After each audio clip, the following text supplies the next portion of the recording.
What is history but a fable agreed upon? Those were the words of Napoleon Bonaparte 200 years ago, and that astute observation holds just as true today. Thanks for joining me, Michael, your host here at Pyramids and Prehistory, on our quest to cut through the conventional facade of the fable that is so-called conventional ancient history, and gather the astounding geological, astronomical, archaeological, and anthropological evidence that proves ultra-advanced worldwide human civilization existed on Earth in so-called prehistory. And, contrary to what we've been taught, these geographically distant cultures were in fact tied together through trade, colonization, and conquest. Are you ready for the truth that history books are afraid to tell you? So, let's dive deep into pyramids and prehistory. Now we know that there was a great flood, retold and remembered in more than 500 different cultures worldwide. We know from geological, geographical, and astronomical data why it happened and when it happened. And we know from ancient records where the epic tale started and ended, albeit not before wiping out civilization first. As we've seen, although amateur archaeologist Ron White had found an apparent altar commemorating the Ark's original moorage and had traced the Ark's slippage to its current resting place, in fact what seemed to be the Ark was almost completely covered by lava and petrified mud. Was it indeed the Ark? And could that be proven indisputably? And if seemingly so, what technology would be used to prove the artifact to be the one and only Ark that survived a civilization-ending flood 12,600 years ago? Also, we shall discover what was the ultimate fate of Noah, the great hero of Sumerian, Akkadian, Jewish tradition, and Muslim tradition. Indeed, Noah had saved himself and his family from the deluge that destroyed all civilization in the space of a few days, only to find himself stranded in the distant land of Urartu, or Ararat, high in what is now the region encompassing the border between Turkey, Iran, and Armenia. But is it possible to know what became of Noah and his family? And how did this impact, literally, the reboot of civilization? We'll find out in the fascinating conclusion to this three-part series. Up next.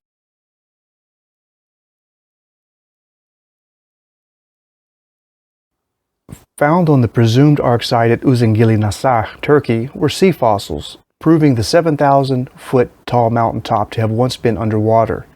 According to Hassan Oser, a lifelong resident of the town located slightly above the mountain, in 1948 a local earthquake revealed more of the Ark than had been visible previously. But, covered by lava and petrified mud as it was, to ascertain for certain if the apparent ruins were indeed the Ark still proved difficult. Comparisons of the hulking artifact would need to be made against historical accounts of the Ark before deciding if it were worthwhile to proceed even further. According to the Genesis account, the Ark was constructed to be 300 cubits in length. The supposed Ark was measured and found to be huge, about half the length of an aircraft carrier, precisely 515 feet in length, which is exactly 300 Egyptian cubits, this being 20.6 inches per cubit.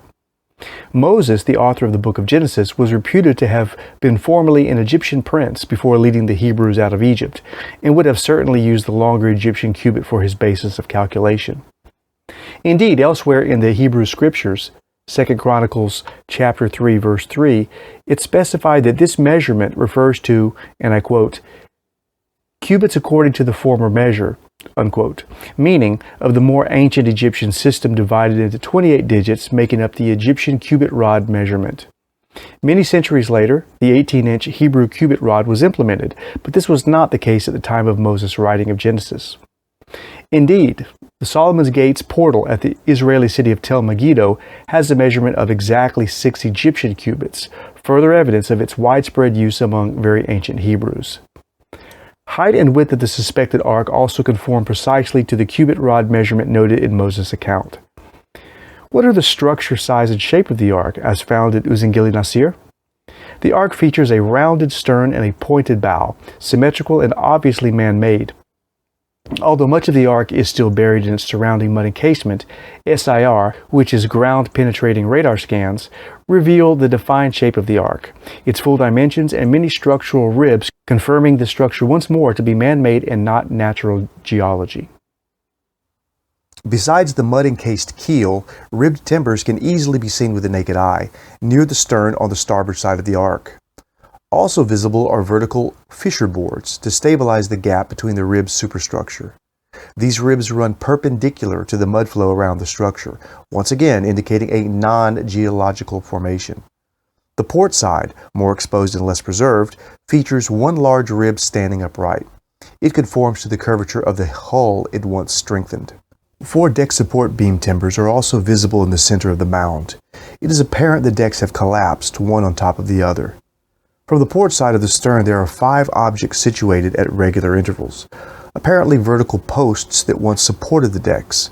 Rivets and washers have also been found on both port and starboard sides, especially near the bow. Embedded as the Ark may be in prehistoric mud flow and lava flow, this luckily actually served to preserve the hull because of petrifying the wood with mineral substitution due to being covered by lava for more than 10,000 years. Despite the difficulties, the extensive measurement, metal detection, and mapping out of the structure of the ship with extensive research using sonar equipment and operated by an experienced marine salvage expert resulted in a precisely detailed view of what the Ark looks like. Its height and breadth, cargo capacity, number of decks, shape of the decks, keel, ribs, and so forth. Besides this, we can also discern the interior cargo hold of the Ark in great detail. In short, we know exactly how the Ark was constructed, what it was constructed of, the probable cargo, the way it was built, the design of it, and the date it was constructed. The remaining bulk of the Ark is surrounded by ancient mud, and removing it would be very risky. However, taking advantage of an apparent crusted-over opening in the Ark's starboard side, Ron Wyatt used core drilling techniques to gain access to the Ark's interior a bit. Using a rake-type accoutrement, petrified animal dung was retrieved from the belly of the Ark through the drilled hole, as was cat hair and a petrified antler, making it clear that animals that don't normally cohabit with one another were in Noah's Ark. As far as the material of construction, a deck timber fragment was first tested at the renowned Galbraith Labs, Inc. in 1987. Just as a side note, this lab was founded in Tennessee, USA, and has been in business since 1890. The high carbon content indicates the petrified material was once living organic matter, consistent with wood. The so-called gopher wood mentioned in Genesis was proven to be 3-ply and fixed together visibly with glue, thereby strengthening the plies more than a single piece of wood would be.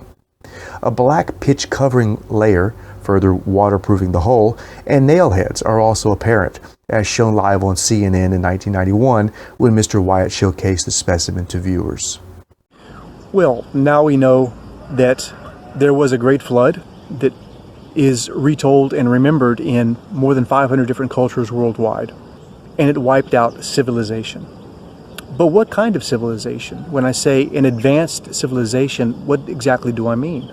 To give you an idea, it was a civilization that was so advanced that an artifact that was found at the site we're going to talk about has technology that was only rediscovered about the year 1900. What is that technology? What do you think? Please comment below. I'd love to hear from you. And while you're here, if you're getting some value from this content so far, take the chance and go ahead and like and subscribe. Click that like button and also ring the bell so you'll be the first to know when we have new content. Thanks. At the Ark site, Mr. Wyatt also found an ancient, huge wrought iron rivet, flared out as having been struck at the smithy while its accompanying post was still hot. The rivet was analyzed and found to contain 8% aluminum, a man-made metal. Although some skeptics doubted the authenticity of Wyatt's rivet, further metal detector use by the Ark Discovery International team of archaeologists found numerous large metal washers on the bow side, with 8% aluminum. Also contained magnesium, iron, and titanium, the latter of which is exclusively man-made, as confirmed once more by Galbraith Testing Labs in Tennessee. Further searches continued to yield finds of similar pieces, and all with the aluminum-titanium alloy. According to the Encyclopedia Britannica, and I quote, "Because of its chemical activity, aluminum never occurs in metallic form in nature." End of quote. It must be man-made. Interesting to note as well is that modern man didn't discover how to make aluminum until about 1900, further proof of the advanced technology available to the so-called primitive man. And yet this corroborates an antediluvian Iron Age, as mentioned in Genesis 4:22, where Moses mentions, and I quote, "the forges of Tubal-Cain," unquote. Further searches revealed a triangular plate with 6 rivets resting on a flat plane on the port side of a deck. Also found was a partial metal cap stamped with an X on top of one of the center posts. In the nearby town of Kazan, just down the valley from the location of the Ark, multiple anchor stones were found, which formerly hung from the stern of the Ark, so placed to keep the boat facing oncoming waves and consistently positioning the Ark so it could not be crippled from a broadside strike by huge waves. Interestingly, the town of Kazan is traditionally known as the Place of the Eight, in reference presumably to the 8 survivors of the flood who emerged from the Ark. That would be Noah, his wife, his 3 sons, and their wives. This is the first place Noah and his family lived after the flood. One of the anchor stones is on display in the village, positioned upright as 4 feet of its height is embedded in the earth. It is a total of 11 feet in height, the largest anchor stone to have ever been found anywhere. The anchor stone is rectangularish, with a tapered hole bored into its top portion. That's a 5-inch diameter opening on one side and a 7-inch diameter opening on the other side for a rope to be pulled through and a knot tied. The anchor stone was fashioned into a table-like shape, designed to achieve lift in the water, therefore weighing less and putting reduced strain on its smaller top portion where the rope was securing it. Other somewhat smaller but similarly shaped anchor stones, more than 6 of them, are found nearby, some lying flat and some placed upright. Most of these stones were later etched with Templar-like crosses by early Christians who made pilgrimage to this site. Curiously, one of them is different, a cross with a diamond shape at its base. This was not a Christian cross, but rather a combination of a vertical line going upward and a horizontal line representing heaven with a diamond at its base, representing the Ark. This was the personal emblem of King Nimrod, who was the vainglorious ruler that commissioned the ill-fated Tower of Babel. An adaptation of this symbol, reversed, was later used by Egyptians as the Ankh to represent eternal life. It's quite noteworthy that some smaller anchor stones or drogue stones from other ancient large seagoing vessels can be found in the Mediterranean, for example in Israel. Though large, they are paltry in size to the 11-foot anchor stone of the Ark. We've seen the incredible evidence proving the Ark was found at Uzingili Nasar and constructed to the exact specifications detailed in Moses' account. Together, we've witnessed the incredible workmanship and lost technology used in making the Ark and its aluminum titanium hardware, in prehistory no less. We've been privy to the puzzling trove of the largest anchor stones of antiquity ever found on Earth, and at 6,000 feet altitude, atop a mountain once proven to have been submerged, no less.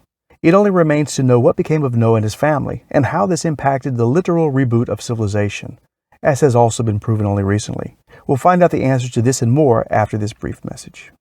A bit further down the road, still in the village of Kazan, is what appears to be a huge petrified slab of apparent tree bark. It's about 9 feet length by 3 feet in width and 1.5 feet in thickness. Its corrugated bark surface, resembling pine, is clearly apparent and identifiable as such, although sounding of a hollow yet metallic stony resonance when tapped with a finger. It's speculated this was the cover of a part of the Ark, perhaps the observation deck, which Noah, according to the book of Genesis account, threw off when he exited the Ark. Wood doesn't rot but petrifies, of course, when it's buried under mud or volcanic ash. Near Kazan once stood, until torn down by treasure seekers in the late 1970s, the side and longer portion walls of what was reputed by locals to have been Noah's house. It was photographed by Ron Wyatt in 1977 upon his first visit there. There was, as well, a single large tombstone in the backyard, also photographed by Mr. Wyatt. On it was engraved a stylized stick figure illustration of the Ark atop a mountain peak in the distance, and a rainbow leading 2 large figures and 6 smaller ones away from the Ark. 3 of these smaller figures bearded, 3 of them not. The second of the largest figures is looking down with her eyes closed, indicating the tombstone was of Noah's wife. Mrs. Noah's 18-foot sarcophagus, its remaining cavity still visible, was subsequently exhumed and sacked by treasure hunters shortly after Mr. Wyatt's having confided to a local man about the presumed identity of the tomb's occupant. Both the sarcophagus and Mrs. Noah's jewelry were apparently sold in the black market, doubtless fetching a fortune for the tomb robbers. Leading away from the former home of Noah is a trail and straight-lined stone corral for animals. Noah is mentioned as having practiced animal husbandry. At the end of the trail is a large stone altar, 10-foot diameter and a cube-like shape, once used for animal sacrifice. The Turkish government has protected and certified the site officially as Noah's Ark National Park since June 21st, 1987, with Mr. Wyatt as guest of honor at the site's inauguration, attended by Turkish military and international dignitaries. It continues to be widely visited until the present day. Inside the visitor center constructed on the site are diagrams depicting the size, shape, and details of the nearby Ark, as well as some artifacts retrieved from the Ark vicinities. After all this overwhelming evidence, Nuhun Gemisi, which translates as Noah's Big Boat in Turkish, is, since 1987, the officially signposted location of the Ark. Finally, after more than a decade of labor, Ron Wyatt presented his information and his findings and his diligently documented research to the Turkish government, and they were impressed. They agreed with the irrefutable findings of him and all of the experts that were involved, and they declared that Noah's Ark was an official park in Turkey, recognized and protected. This was in 1987. This documentary here is being made in the middle of the year 2020. It's been over 30 years that this has been documented beyond questioning. This is time for history books to have been rewritten. Why have history books not been rewritten? You might want to ask yourself that. The other culture that it wiped out is the subject of the next video. But it also has been proven to have existed right after the time that Noah landed. Within about 50 years, it was rebooted. This was discovered about 7 or 8 years after the official recognition by the Turkish government in the mid-90s. The site also in Turkey, which is going to be the subject of another video and podcast. Once again, not in any history books that have been written since then. It doesn't appear. This is still considered to be fringe archaeology in spite of all the evidence to the contrary. Now you might want to ask yourself why. I don't want to call it a conspiracy, like a conspiracy by the government or something like that, but it is a kind of a conspiracy.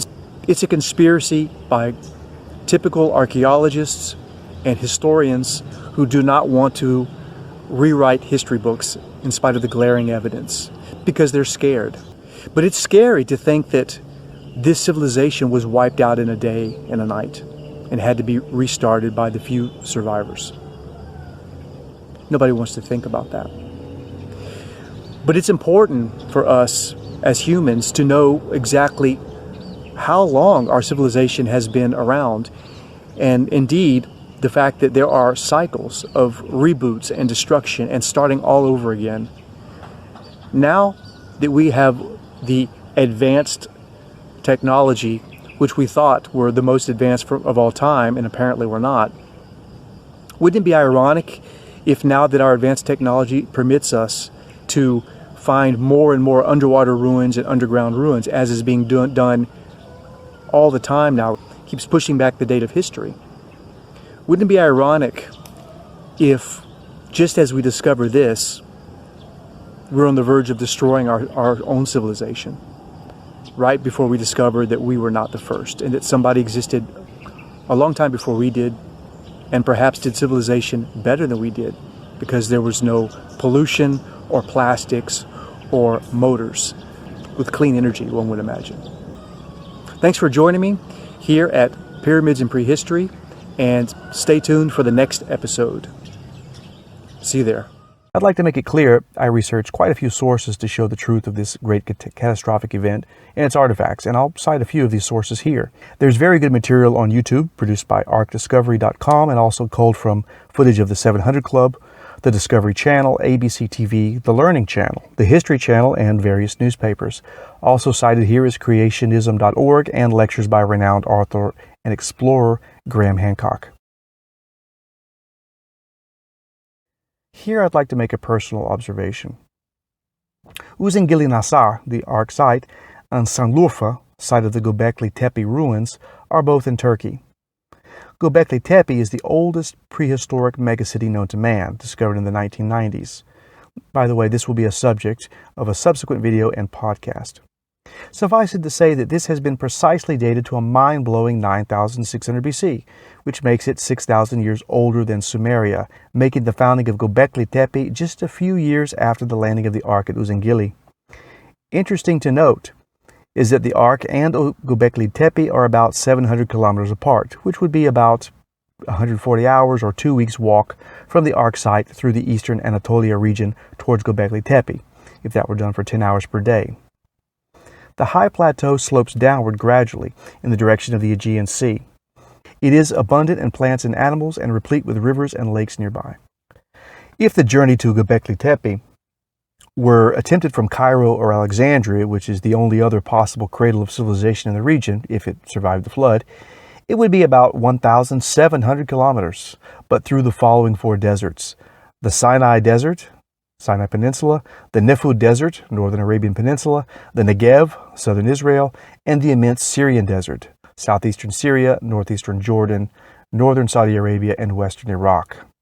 My personal theory is that Noah's son Shem and his offspring, who were reputed to have peopled exactly this part of southeastern Turkey, Sumeria, Israel, and Arabia, migrated little by little down the high Turkish plains over the course of a few years until founding the world's first known megalithic city, Göbekli Tepe, dated precisely once again at 9600 BC, the time the flood deposited Noah and his family in the vicinity. This is also corroborated by Sumerian records, which state specifically that Noah gave all scientific, medicinal, mathematical, astronomical, and other knowledge to his chosen son, Shem.